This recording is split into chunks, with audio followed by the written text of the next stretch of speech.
13-year-old Abby Williams and 14-year-old Libby German disappeared in 2017 near their hometown of Delphi, Indiana. Their bodies were found the following day near a hiking trail. The accused killer, Richard Allen, has pleaded not guilty. Ian Lee has the story. For a fourth day, an Indiana jury will work to decide the fate of Richard Allen. The 52-year-old is accused of murdering 13-year-old Abby Williams and 14-year-old Libby German during an afternoon hike in February of 2017. A solid suspect eluded authorities for years despite multiple sketches, and this grainy video recorded on one of the girls' phones. John Topkins is an Indianapolis defense lawyer who has followed the case since the beginning. It's a huge task for this jury in deliberations because there are, for instance, over 300 state exhibits. Among those exhibits, confessions that the prosecution says Allen repeatedly made.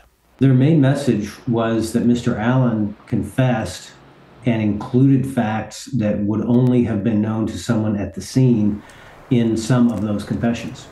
The defense challenged that argument by claiming the prison psychologist who Allen confessed to was a true crime fan herself. She was talking to Mr. Allen about things that she heard on podcasts, and also Mr. Allen was provided copies of the discovery, which had some of those facts as well. Lawyers for Allen pointed out that no fingerprints, DNA, or forensic evidence links Allen to the murder scene, and that for more than 5 years after the teens were killed, he continued working at a nearby pharmacy. During closing arguments last Thursday, attorney Bradley Rosie told the jury he had every chance to run, but did not because he didn't do it. The highlight from the prosecution's argument, I think, was trying to tie in the video and the identity of Mr. Allen and convince the jurors that the person that they see as the bridge guy is actually Mr. Allen. And they did that through similar clothing and other things. If found guilty, Allen faces 130 years in prison. For CBS Mornings, Ian Lee, Delphi, Indiana.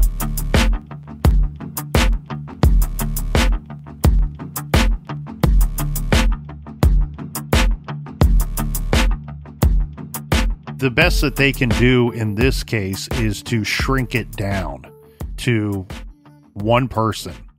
And that one person they're saying is Richard Allen. The prosecution saying he is Bridge Guy and Bridge Guy killed the girls.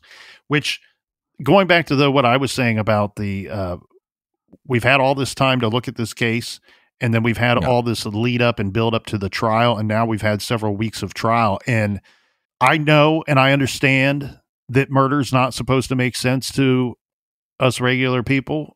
And I also understand that people do things that they didn't plan to do. But the murders themselves here in this situation, even after learning more, still make absolute zero sense to me. The narrative is that he went to the trail system. We regularly refer to this as a park because it's very similar to a park-like setting. So forgive us. We know it's not an actual park. But so he goes to this area, to this park, with the intention of sexually assaulting someone. Do I have that correct? I'm not sure. I think... Well, that's what has been said, I believe. Yeah, I think what it is clear, again, I can't confirm that he went to the park with that intention, but But I do know that he said when he saw the girls that he was like, well, they're between the ages of 11 and 18 and I'm going to rape them. It fell into some age range that was sufficient to him. And very strange and very sick. Yes, especially when we're talking about a guy that's a father. Probably, For I don't know if... it's a sick thought. Yes, but I think even more so. But anyway, let's... trying to move past that.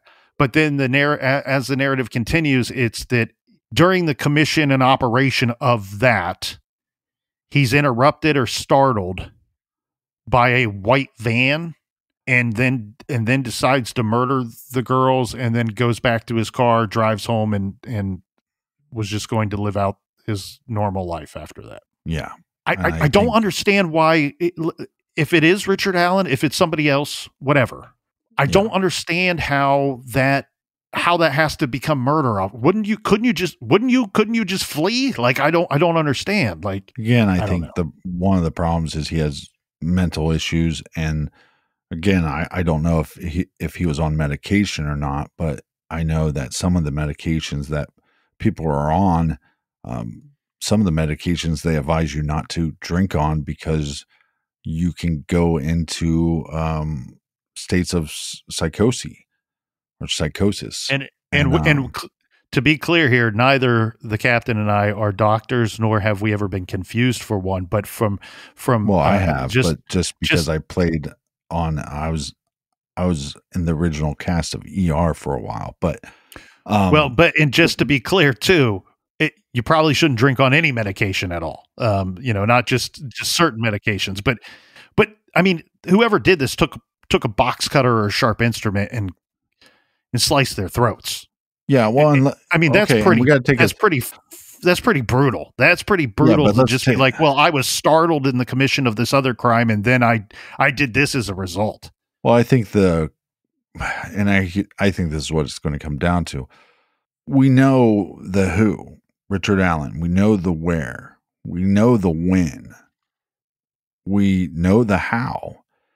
But some of the how we don't know. So his confessions fill in those gaps, and they do so in a manner that makes sense. And then he's the one that tells us the why. And because when you have a victim that is naked, one victim is found naked and the other victim is clothed, and that doesn't make much sense until he explains to you the motive. And then when you go, well, how does it go from a sexual assault or a rape to murder? And then you go, well, he was interrupted by somebody that was a neighbor of this area, of this location, coming home with their service vehicle. And then we can back that up by knowing that that neighbor came back to his house roughly around that time. Again, the defense is going to argue these minute details of minute by minute. What we've said multiple times in cases is when you're looking at a timeline, factor in that there's going to be some mistakes, whether that's a little 10 minutes earlier or 10 minutes later. Some people would say, well, that's a big deal, but you don't have to prove the timeline within seconds of the murders. And so I know that this bomb dropping of information that they think is like a bomb going off in the courtroom, of this headphone set that was the data of the cell phone shows that at some point the headphones were at some point the headphones were in port. Well, that's going to be the claim, but really I think the science and the tech of it is that the headphone jack where the headphones would be plugged into on the phone was manipulated. That, like, from my understanding, that's all they can say with 100% certainty, not that actual headphones were put in or taken out, right. But the jack itself registered some type of action which means that they were manipulated, which could imply that, yes, headphones were either put in or taken out at that time. However, there is testimony that says, well, if the phone were to encounter debris or get wet, then right. It could have the same reaction. And think about where they're outside in the woods, and they probably were forced across the creek, or they're found lying down in the woods. So it seems very reasonable that the headphone jack registered some type of manipulation. It's very reasonable to believe that the phone got wet, condensation, or dirt or debris on it at some point. And I can't speak to other cell phones, but I've had Apple cell phones for years, and where you plug in the headphones and where you plug in the charger is the same location on some of the phones. Some of them have been different, but I've had multiple situations where I had to get a new phone because that input jack is faulty. And so if I put my phone on the charger at night, maybe it would charge for 30 minutes and then stop charging. And then later on that night, it started charging again. That's not evidence of a person messing with the jack. That's not evidence of a spiritual entity or a demonic entity in my room doing this. That could just be evidence of a faulty jack. And like you said, the jack could be faulty because it got debris or water in it. So, and then this idea, and people, I'm just going to disagree with people. I think the evidence on the phone, the video evidence, the audio evidence, all the evidence shows us this was committed by one person. Mm-hmm. They would have to have some kind of weapon to control these two individuals. We have evidence that there was at least two weapons, a gun, because we have a bullet. That bullet come from somewhere. And then we have some type of sharp instrument. Yeah, and then he tells us during the confession that it was a box cutter and that he disposed that behind the CVS. A box cutter that he was part of his work uniform, basically. That they open up so many packages and such that it is regular for a person in his position and a person who works at that CVS to keep a pocketed box cutter throughout the course of a work day. So much, it's used so much so that I believe that it's said that it's a part of their uniform. Oh yeah. When I worked in a warehouse, I probably had 2 to 3 box cutters on me every day. And so I think the evidence points to that this is done by one person. So this idea that there's 2 people, and then they try to present this idea that maybe the girls were taken away and came back, but the cell phone data of their phones kind of disproves that theory. So to me, well, and I'm glad you're hitting on this here, Captain, because I think that too many people have tried to focus in on this point and then make it so that it means that Richard Allen is innocent, because the defense has certainly tried when they've had law enforcement on the stand and say, well, isn't it true that at one point in your investigation, you were investigating the potential of multiple perpetrators, that it was carried out by 2 people. Is that true? And then the officer says, yes. Well, duh, it's true, because the investigation lasts 5.5 years. If at some point in that 5.5 years, the investigators didn't consider that it was more than one person, I would say we have the wrong investigators on the case. And what law enforcement is pointing out is the same thing that the captain is saying here. Just because we explored that possibility doesn't mean that it was 2 people. What they're saying is we have to follow the evidence. The evidence at the scene did not rule out the potential of 2 people, but it also didn't present itself that it had to be 2 people or more. Right. That's the problem with this defense, right? Like, and I shouldn't say the problem. I overall, and we can get into this here in a little bit, I think they've done a fairly good job. They've not put on a good defense to the point where I think that we're going to get an acquittal or even a hung jury. I think where their shortcomings are is that they bring up these possibilities and they explore things like, well, maybe it wasn't his car, or maybe Richard Allen was the guy seen on the bridge, but bridge guy didn't kill the girls. They go down these weird... Which I think the video evidence and the audio evidence proves that whoever they were filming on the bridge, that guy is the one that confronted them. Again, like we said. And the down the hill is seals the deal. It's the perpetrator moving them to where they're eventually found. Yeah, and we also have to realize that there was evidence at the crime scene that one of the victims, without a shadow of a doubt, was killed there.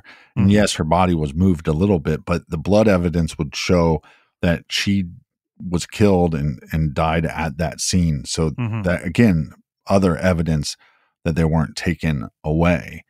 And that's something they've said from the beginning. They didn't say that outwardly the first week or month or so, but eventually, once that came out early in the investigation, they stuck to that, being law enforcement. So where we talk about the crime scene and possibility of more than one perpetrator or what have you, they've never said at any point that we have anything at the crime scene, physical evidence telling us that the victims were moved. And yes, I know the captain just said one victim was moved, but we're talking about feet moved, just a very short space, not taken elsewhere, not any of these fantastical thoughts and speculation that have certainly been plentiful leading up to the arrest and even after. Yeah, I mean, this is very difficult, and I understand the concern of the public to go, did we get the right guy? Let's just talk about the confessions for a little bit. their defense is basically, well, he was tortured. And I have a problem with that statement because I think I was telling you a week or so ago, I was watching this thing where these pedophiles were put in prison, and some of them didn't make it to trial because they were murdered the first night that they were in prison.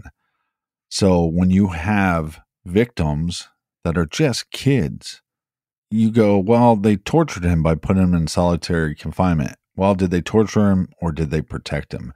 And that also could be both at the same time, as far as that could be a sense of torture for somebody that has mental instabilities.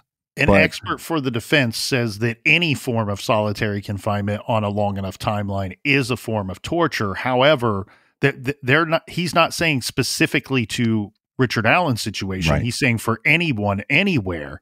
But then the problem becomes something you and I spoke about and both agree upon, is the job of that corrections facility is to make sure that this individual is alive and well and can stand, has his right, and gets his day in court. And like you're saying, if you throw him in with individuals that want to get after this guy, Richard Allen may not have his day in court. And then the other thing you got to say is, well, regardless of what this may have done to him, deteriorating him mentally and emotionally or whatever, like, right. Mr.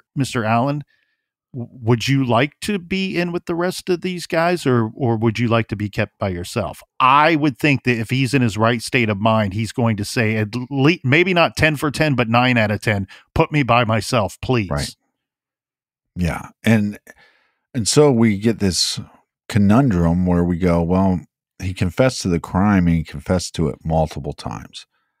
And one of the things I keep seeing online that I think is a little silly is this idea that, well, Richard Allen would have got discovery. Well, I believe some of the confessions were before the time frame that prosecution had to give up all the evidence over to the defense team. So you can make an argument that some of these details he would not have known of, but the interruption of the neighbor, that was not in any evidence. And do people really think that he's sitting in his cell, in his solitary confinement cell, and going over case files? The defense team is privy to that information, and we don't know exactly what they told their client and when they told their client that. And I think that is going to be the crux of this whole case. We have confessions, multiple confessions, and I think it's important that the prosecution said, well, he told the prison guard this, and he told his psychiatrist in prison this. I think that's important. And to be fair, not all the confessions exactly line up with each other. Right. And that, I also think that's a misnomer, that this idea that the killer knows every detail and can paint the exact picture to tell us everything that happened. I think the most important confessions are going to be the ones to his wife and to his mother. And what I've said to many people when they say, are you following this case? Did they get the right guy? I have to say that I don't know, because I'm not in that room, but I guarantee you I could have a way better grasp of this if I got to hear his demeanor and hear what he told his wife and his mother. I think those are the most important confessions. And I think, so what do we know? We know that the jury heard those.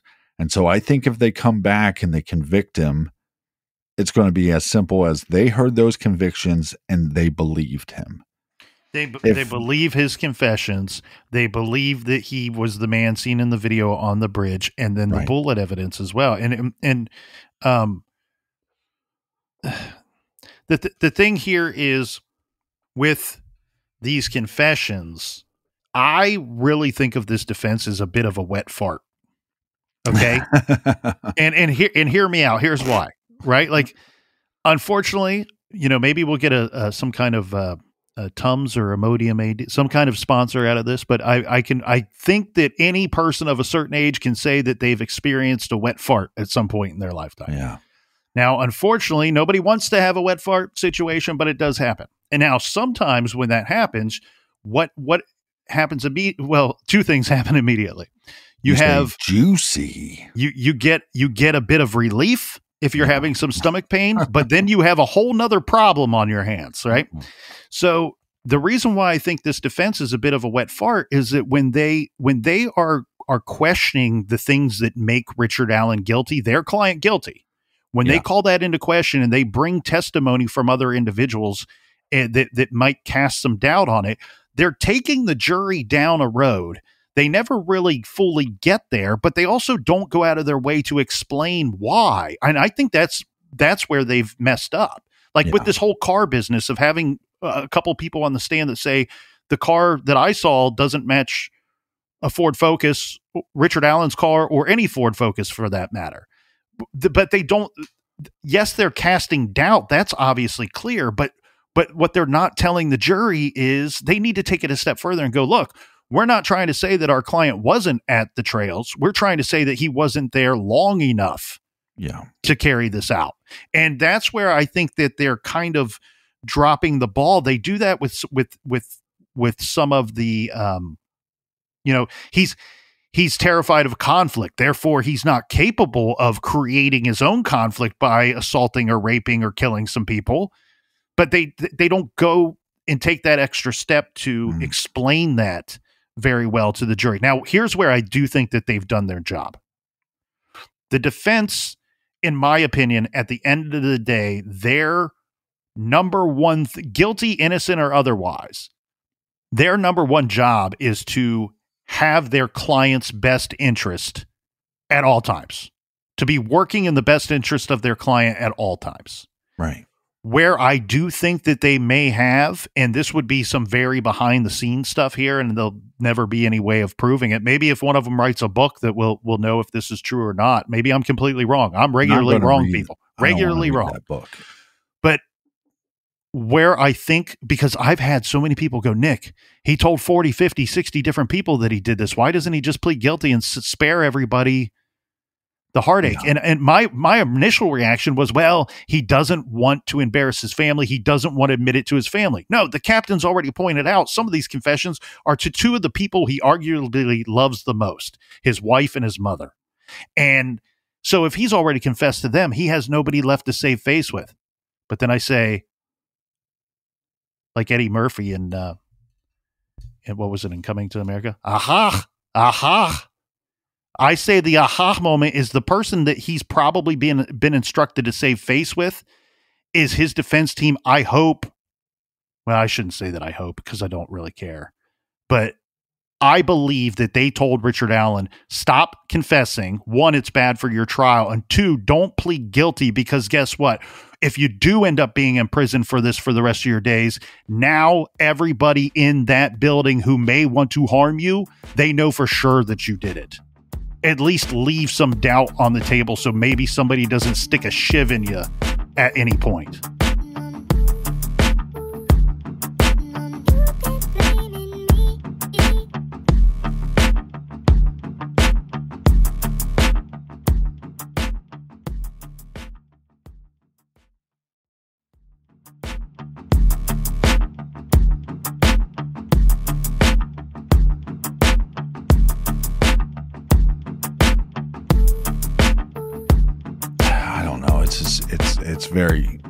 This whole case is difficult and it's sad, and you would hope that there's more evidence. You'd hope that there was DNA evidence. You'd hope that there's fingerprints. And I think the problem with the true crime community now is we need to have not just one smoking gun. We need two or three of them because the pendulum always shifts.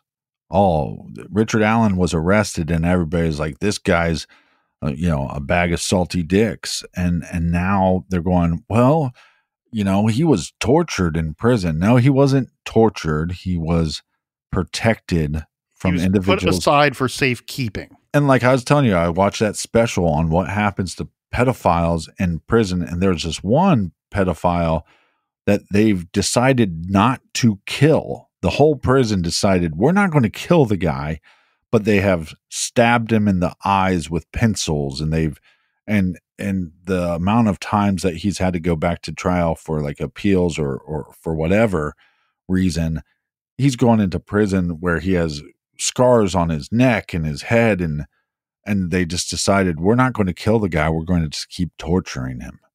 And that's what Richard Allen is probably afraid of if he committed these crimes.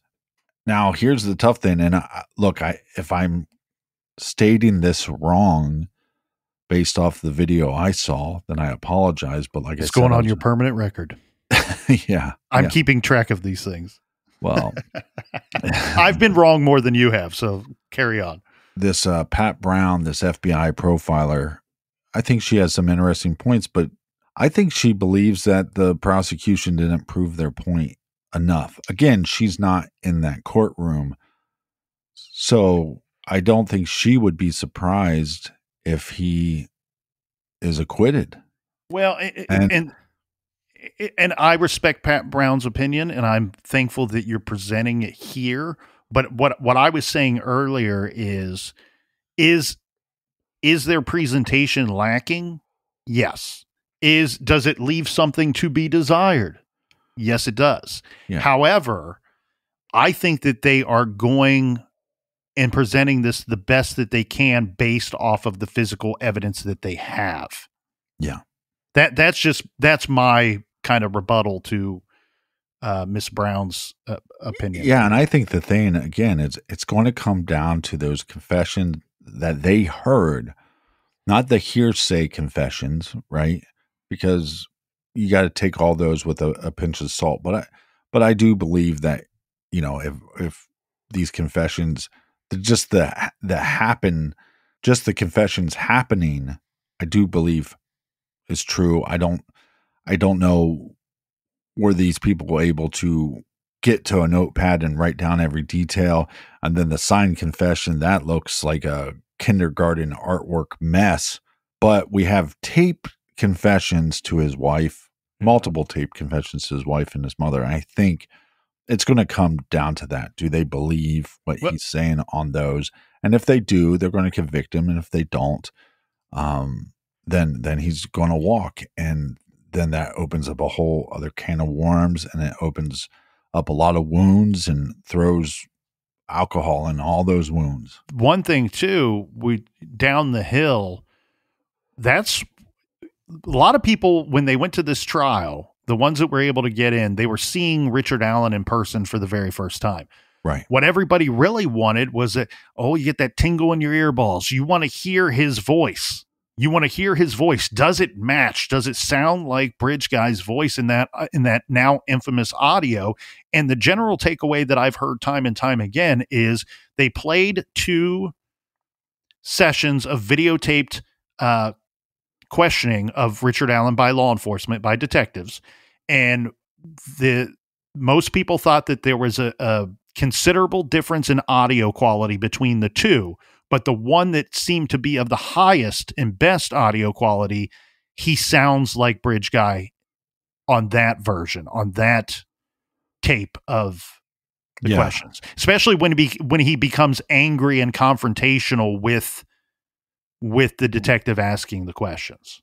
Yeah, I also think the thing that is going to be interesting is, and this is just my opinion, so take that for what it is. But one of my issues with my mental health was the doctors, whether they were too quick to prescribe something. I remember going and getting prescribed antipsychotics. Now think about that. I go to my doctors. I tell them I'm not doing so well. I just basically I'm telling them what I think I have. Now, I'm not a doctor. And the doctor says, here, take these drugs, antipsychotics. And then I go to a therapist for the first time. And the therapist says, are you on any medication? And I said, well, they just prescribed me X, Y, and Z. And the therapist said to me, "Ooh, I don't know if you should be on those."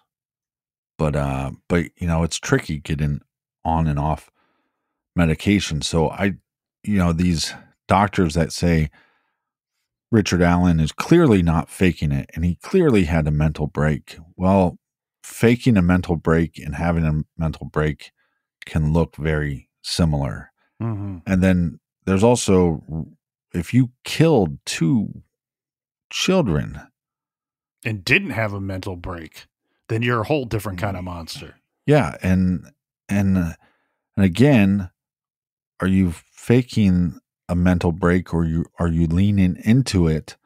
And again, I don't know what his alcohol consumption was, so I don't know what physical withdrawals he was having from that. And again, I don't understand what medication he was on or wasn't on. But I think that's another decision that the jury's going to have to make. Is he going crazy because he did commit these crimes? Is he playing into this? And that's evidence that we're just here. Everything we're hearing is hearsay. So, when people have asked my opinion, I keep going back to, if I was in the room, I'd have a better answer for you. Yeah. But we're not in the room. But what's sad to me is to think that there's people out there saying, well, he might not be acquitted. And, obviously if he's innocent, you don't want him to be found guilty. Again, it's hard for us to make that call because we're not privy to all the information. But if I'm on the jury, I'm going, okay, well, he was there. It's reasonable that he matches the height and the weight. He's on the bridge. Out of all the people that were in that location, there was only a handful of them on the bridge. The video quality is not great, but he looks like the video quality. We have eyewitnesses. We have the sketch. He looks like the sketch. He has a gun that matches, and we're not talking about a super common gun. And then we're also talking about the ammo, not super common ammo either. Not super rare though either. Right. But it's you're right. It's reasonable. It's reasonable to believe that was his gun. And then we have this expert saying no, because of these markings, it definitely is his gun. And then we have all these people backing up that she's a credible witness. Well, let's go down that route because of the junk science statement by many people out there. And to be clear, those people seem to be in the minority. But so junk science, but before the arrest of Richard Allen, it was two experts that work at the labs, ballistics experts at the ISP lab in Indiana, that independently of one another came to the same conclusion that the bullet found at the crime scene came from Richard Allen Sig Sauer. 2 people independently of one another, came to that conclusion. So now let's go to the trial. Well, if it is in fact such junk science, well, one, why are we using it? Why have we been using it for decades? But then 2, the defense is going to put on their own ballistics expert to combat what the prosecution is saying that the bullet came from. And so their expert had a big old file, had a whole bunch of photographs, and reviewed all the photographs and reviewed all the information that was provided to him by the lab. And he gets on the stand and he says, well, it's my air quote expert opinion that this cartridge did not come from Richard Allen's Sig Sauer. But when in cross-examination, the prosecution then asked, well, did you conduct your own evaluation? Meaning, did you actually get his gun and rack a few cartridges and bullets through it and conduct your own experiment, conduct your own evaluation of potential evidence to include or exclude this individual? He says, no, I did not. He simply looked at the photographs and came to a conclusion. And in fact, he slipped up while he was on the stand and he said, Had I conducted my own evaluation, I may have arrived at the same conclusion as the prosecution's experts. Right. Which basically says I agree with her. So good luck. Good luck. So again, so then you go, if you're the jury, okay, so it's reasonable that this is ammo from his gun.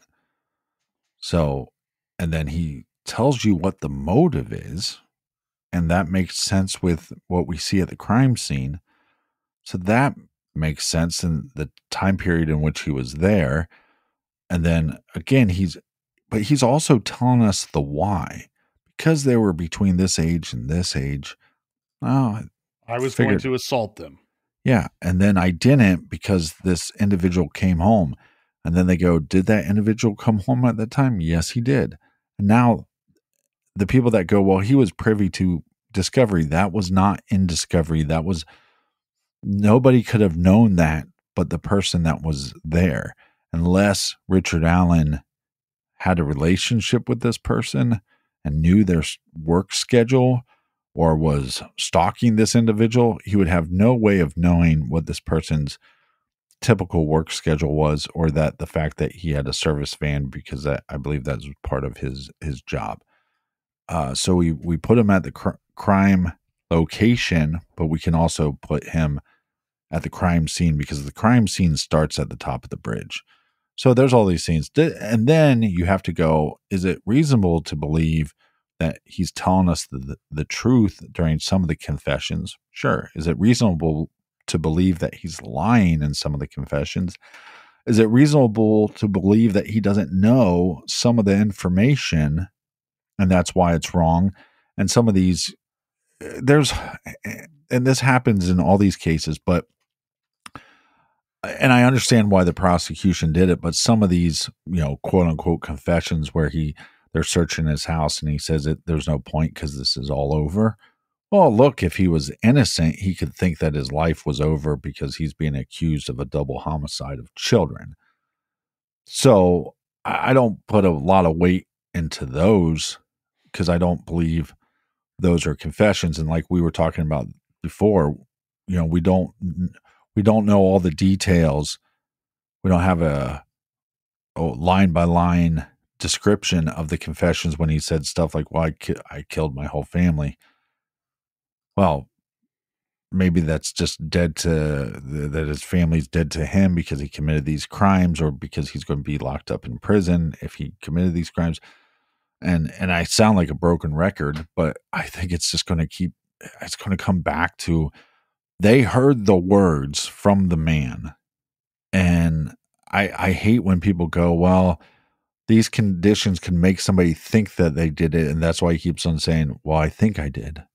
But it's like, again, and then what's going to happen is if he is convicted, I think what will happen is those tapes, all this information will eventually get out eventually. And there'll be somebody like the Murder Sheet podcast that goes through and does what they did with like the West Memphis 3 case files, and then put them all up online. We'll be too busy covering other cases to do that. But I think people will then hear those confessions to his wife and to his mother, and they'll be able to make a determination then, whether they think those are believable or not. But it's sad because we've been covering this case for so long, and to know some of the family members, and just, I think the defense team is, I think they're douches because, first of all, they went down this path of Odinism, which, okay, you can go down that path because maybe there was some evidence of law enforcement going down that path. But some of the individuals that they put out on record as thinking that they were involved, some of those individuals were at work on surveillance cameras for the whole time period of the murders of the girls.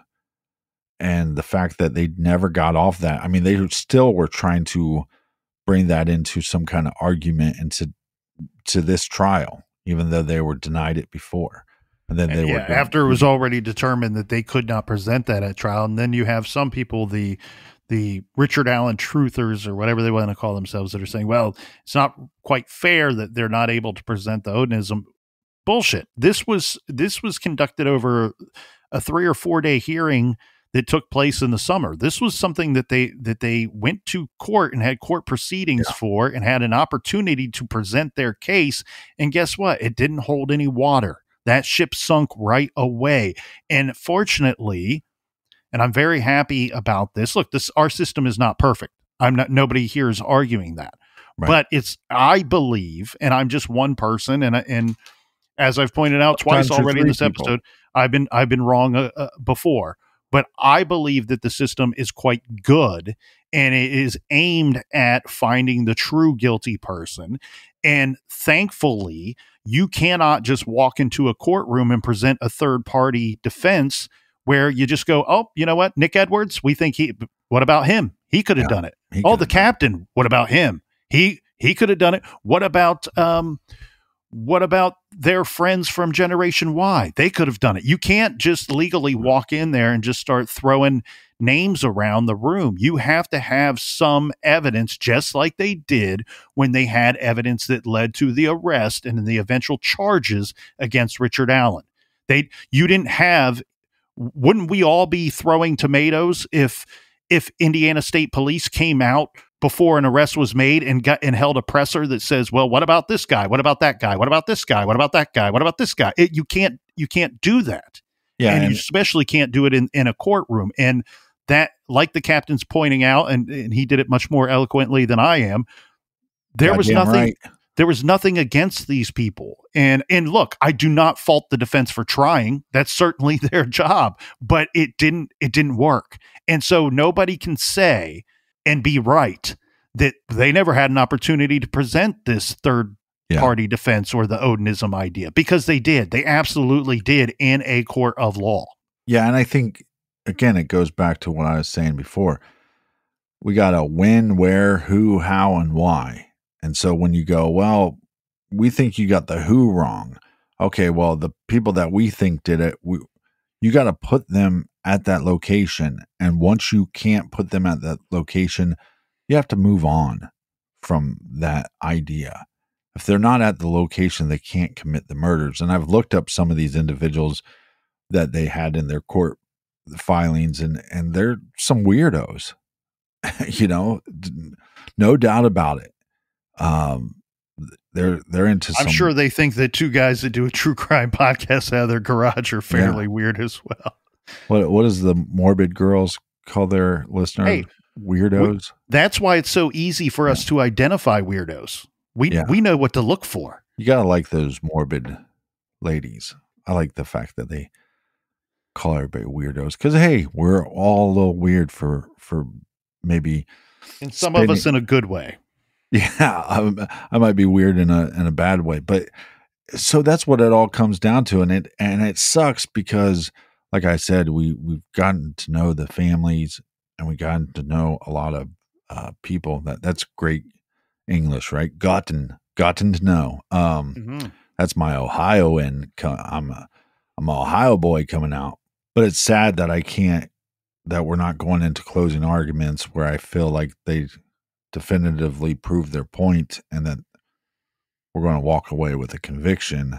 I feel saddened by that. But like I said, back to the defense team being shit when they go, well, we got these hairs that were in one of the victim's hands, and they almost imply that it's like this like pile of hair, like it's so much hair that the victim had to rip it out of the killer's head, and that's just not true. And it's also like what I said, it's like the Dashboard Confession song. If you've lived with any woman ever, their hair is everywhere. And so it's reasonable to go, well, she was dropped off at the park by her sister, and it's very possible that hair is of her sister's. And one victim was wearing the sister's sweatshirt. Right, which would also probably have hair on it. It's and I think those kind of moves are douchey, and I think these guys are I don't think they were prepared well, and I think that's why their defense and they had plenty so of time. Short. They had more than ample time to be prepared, which is and surprising as well. And in the defense of the defense, when your client is confessing to the crime over and over, that's a difficult thing. And I know that people point to other cases where somebody confessed multiple times, and so they go, and that's what we kind of do on this show and other podcasts and YouTube channels, is we're comparing this case, just like we said earlier. There's several cases where the killer presents themselves to law enforcement, whether to get information or try to stay ahead of the investigation. So that's not unreasonable. But I think it's going to, like I said, broken record here. Chalk this up to my file of podcast number 5 million. Captain becomes a broken record. When we hear those tapes, and I think one day we'll hear those tapes, I think we're all going to have a better idea of if we believe that he committed these crimes or not. Once again, I know everyone's eagerly anticipating the outcome of this trial, with so many eyes and so many hearts watching and observing this case from both near and afar. We are recording this today before the closing arguments. We are recording this just after the defense rest. And we, like the rest of you, are eagerly awaiting the verdict in this trial.